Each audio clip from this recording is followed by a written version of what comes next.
हरिः ॐ स्वस्ति न इन्द्रो वेदश्रवाः स्वस्ति नः पूषा विश्ववेदाः स्वस्ति नस्तार्क्ष्यो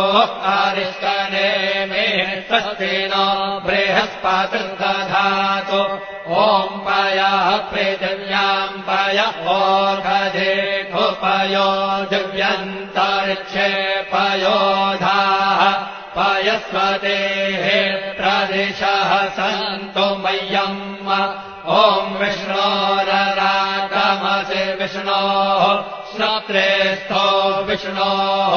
शोरसि विष्णोर्ध्रुवोऽसि वैष्णवमसि विष्णवे त्वा ॐ मरुद्देवता वातो देवता सूर्यो देवता चन्द्रमा देवता वसवो देवता रुद्रा देवता जित्या देवता मरुतो देवता विश्वे देवा देवता बृहस्पतिर्देवतेन्द्रो देवता वरुणो देवता ॐ चत्वारि शृङ्गात्रयो अस्य पादा द्वे शीरेखे सप्तहस्तासो अस्य